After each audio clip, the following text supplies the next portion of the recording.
I'm late. Do you feel like this every morning? Well, I used to. These days I get up an hour early for my morning workout.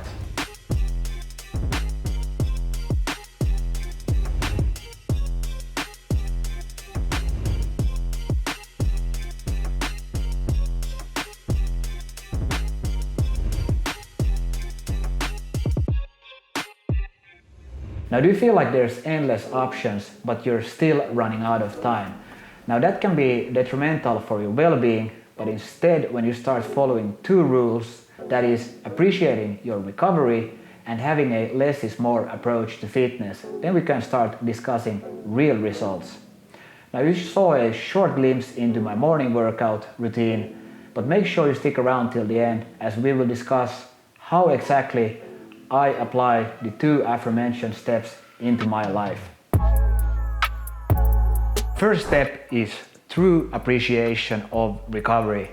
This is something that we don't really appreciate today, that when the work is done, for instance, it's done, we want to leave it behind. And also this is the same thing I've seen many times in fitness, that when we have been working out, that we feel like, hey, we haven't worked out enough.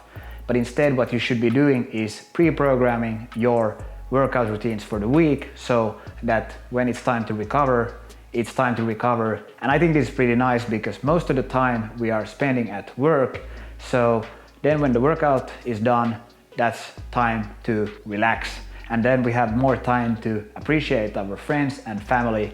Still, if you feel like you haven't burned enough calories, we have to discuss the total daily energy expenditure, the TDEE, which shows that how many calories do you burn per day. And from this graph you can see that about 70% of your daily calories burned are from you just being alive, and another 10% is from digestion, and then 10% is from working out, and 10% you still see that's left, and that's basically from other things that you do, daily activities. So here you can start appreciating long, slow walks. They are a very underappreciated tool for burning more calories. And if you take longer walks, you will burn even more calories than the 10%. Next up, we have the less is more approach to fitness. So the idea here is that we should be training 2 to 3 times a week, quality at the gym at most.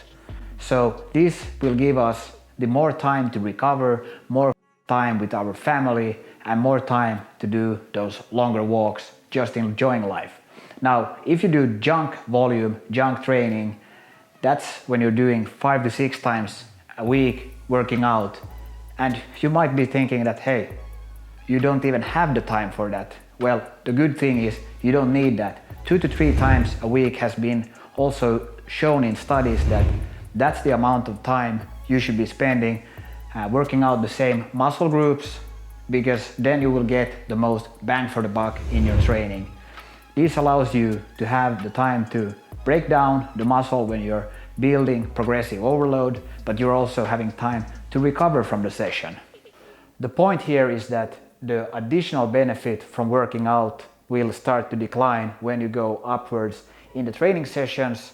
And this is a very similar effect when we talk in economics, we call it marginal utility. So for instance, take the example of that. If you would earn $1 million, would you become happy? Yes, of course you would.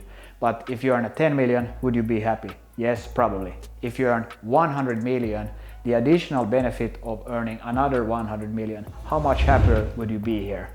So the point here is that what I'm trying to convey to you is that when you train 2 to 3 times a week, that's depending on your life situation. Optimally, you should be recovering 48 hours in between each session, as during recovery, your muscles are actually being built. If you would be training 4 to 5, 6 times a week, that would mean that you wouldn't have enough time to recover. And also from the graph, you can see that actually your performance starts to backfire and decline. And there's even an increased risk of injury. Now, how do you get the benefit from the less is more approach? Well, you need to start up from a point that pick small, simple, achievable goals. For instance, if you can do 15 push-ups, Do you think you could do in 1 month time 20 to 25 push-ups? That's a nice goal. Instead of going in, for instance, to a 30-day boot camp. The point is that when you go into this less is more approach, you need to have clear small goals that you can achieve and start understanding that, hey, this is a lifestyle long term. Now, if you go into a boot camp, usually what happens is that you do the 30-day boot camp and think that, hey, now I'm in shape and that's it. And that's not the truth. You know it deep down. Now, remember to smash the like button. I want to see a new record here, as this will help the channel grow. And also subscribe to the channel if you want to see content regarding fitness, finance and entrepreneurship. And leave a comment here. Do you think this approach is applicable for your busy life? Also, if you need help building structure with a less is more approach, head on over to axelmethod.com or just DM me on Instagram. Now, how do I apply these 2 steps into my life? By having short-term goals as a gateway drug for long-term success. So for me, I didn't have too much motivation this fall, but then I picked up the one-arm chin-up as a short-term goal, which allowed me then to build long-term strength. Now, when I'm pushing hard for this very demanding goal, I know that I need to recover well and also have a pre-programmed structure of going to the gym 3 times a week. But that's it. Now we have addressed proper recovery and training frequency. And this is the right mindset when you think about using the 80-20 rule, that is applying the 20% to get 80% of the results.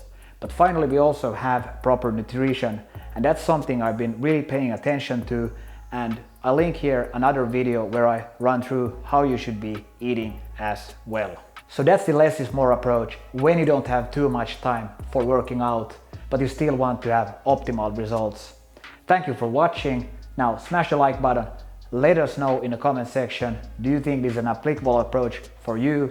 And subscribe to the channel if you want to see more content regarding fitness, finance and entrepreneurship. And I'll see you guys in the next one.